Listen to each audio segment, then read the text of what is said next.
can be strictly professional when I need to be, but if you ask me how I'm doing, chances are I'm going to give you the real answer. It might be awkward at first, but I feel like it encourages honesty and ends up leading to more genuine, productive conversations and true connection. Especially in remote work, I feel like it reminds us we're not just coworkers, we're real people. We're parents, we're teammates. So brace yourselves, because tonight I'm going to overshare. That being said, I don't plan on going into too much detail. Think less Jerry Springer and more Downton Abbey. So Jonathan asked me to speak on why I chose to stay with Well and Good. To adequately explain my reasoning for staying with Well and Good, I need to give some backstory on what brought me here in the first place. I feel like your relationship with your job actually has a lot of parallels to the marriage relationship, and that's where my story tonight begins. Do not cry, Justin. I know, I was thinking the same thing. I'm looking at you. Okay. In 2022, my marriage of 15 years was coming to an end. It was a very necessary end that should have happened a lot sooner than it did. For 15 years, I had stayed in a relationship that was consistently hurting me, consistently unhealthy. It had gotten bad enough that I finally reached a point where I had what I would describe as a mental breakdown. It was not terrible. I would say, like, on a scale of 1 to 5, it's maybe a 3.5. But I was diagnosed with complex PTSD, and I started going to intense weekly therapy. It was hardcore. That therapy quite literally saved my life in many ways, but even after months of going through it, I was still completely torn. Having grown up in an ultra-conservative religious family, divorce was never an option. If I divorced, I felt like I was ruining my kids. I was breaking my parents' hearts. I was disappointing God himself. There were many reasons that helped me decide to leave my marriage, but my biggest turning point came when my therapist made me go through a simple exercise with her.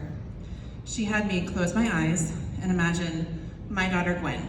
So I think this is where we have a picture. Aww. I know, right? I made that. If I have any chance to show off my kids, I'm gonna do it. So she had me close my eyes and imagine Gwen, my little girl, in my place. Imagine that girl coming to me in 20 years and describing her own relationship as I would describe my own. Imagine Gwen telling me she was miserable, that she felt lonely and unloved, telling me that the pain regularly felt so great, she felt like giving in to her darkest thoughts would be so much easier than fighting them. Imagine her telling me that she wanted to leave, but was too scared, afraid of letting everyone down, terrified of hurting her children, and terrified of being alone. She had me imagine that, and then had me open my eyes and ask me, okay, what would you tell Gwen? So of course, I said I would tell her that I love her, and that I'm so sorry she feels that way, that she could never disappoint me, and that I'll always be there for her and support her. I would tell her that she deserves to be loved and loved well. I would tell her that nobody deserves to go through what she has gone through. I would tell her that she will never be alone. I finished my response, and my therapist had me close my eyes again. Then she said, now tell yourself those same things. And that was just a dirty therapist trick right there. So I immediately broke down in tears, and I immediately knew with perfect clarity what I had to do. I couldn't continue to set that example for my kids. I knew I did not want them to grow up and emulate the life I was living. That transition to being a single mom is what ultimately brought me to Well and Good. Jonathan and I have been friends since college days, and I had followed the Well and Good story on Instagram and knew most of his corporate support worked remotely. I was working full-time at a local property management company, but I now needed to supplement my income. So I reached out, had a couple meetings with Nick and Jonathan, and before you know it, I was working for Well and Good. Over the next year, I became more and more involved, and I like to think that I was able to use my past experience to help implement some changes and improvements. On paper, my work might sound boring, but for me, it was and still is deeply fulfilling. Instead of repeating the same tasks every day, I get to learn, solve new challenges, and constantly ask how we can do things better. Well and Good turned out to be exactly what I wanted in a job. But as we all know, everything is not all sunshine and rainbows all the time, and Well and Good is no exception. As time passed, it seemed the further I dug into Well and Good, the more work I saw to be done. I felt like I was doing my best to keep the ship I loved afloat, but every time I turned around, another leak had sprung. I had never ever felt this much stress before in my life, and I had 4 kids in under 5 years, people.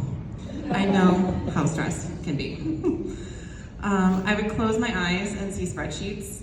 At night, I had nightmares of being on the weekly leadership meeting and messing up the recording. I had my phone on me at all times. I was constantly checking Slack and responding to messages, making sure there weren't any important emails I had missed. There were so many plates spinning at all times that I was literally losing sleep at night, consistently anxious, constantly stressed, and in January earlier this year, I reached my breaking point.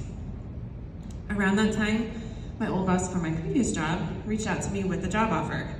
It was stable, predictable, and it even came with a raise and better benefits.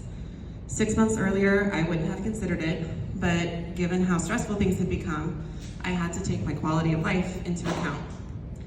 As I said, I'd been friends with Jonathan for many years, so he was a bit familiar with my history.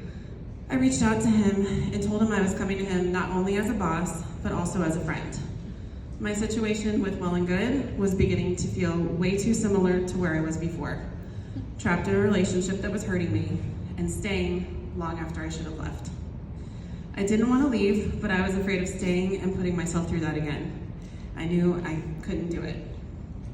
So here's where I draw my parallels between the 2 stories I've told tonight. Because the same reasoning that led me to leaving my marriage led me to staying with Well and Good. When I met with Nick and Jonathan back in January, they validated my concerns. They helped rearrange some of my more stressful tasks. They attentively listened to my issues and actively helped me address the pain points. In other words, they not only said all the right things, they then followed up their words with actions. Their leadership is a huge part of why I stayed. With that support I received from Nick and Jonathan goes across this entire company. If there's an admin task and I'm swamped, Jason never hesitates to step in. When I was taking on more responsibilities on the finance side of things, I asked Constance to take over personal onboarding, and she immediately stepped in and is managing that process probably better than it's ever been managed before. When I regularly go to Marta and we have to work together to somehow get products to all the locations, she consistently works miracles and makes it happen. When I reach out to Chelsea to vent about a work issue or even just the stress of being a single mom and working full time, she is there for me without fail. I am never alone. And then there's the most important reason I chose to stay, my kids. I think, Jason, here's your cue. And again, super cute, I know.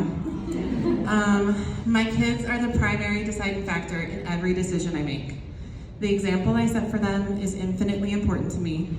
Showing them that they can work hard, have a fulfilling job, be proud of the work they do, that's priceless. Showing them that if you're struggling at work, the right bosses and teammates will work with you to find a solution that brings you peace. I want my kids to grow up to be the best humans, to be the best parents if that's where life leads them.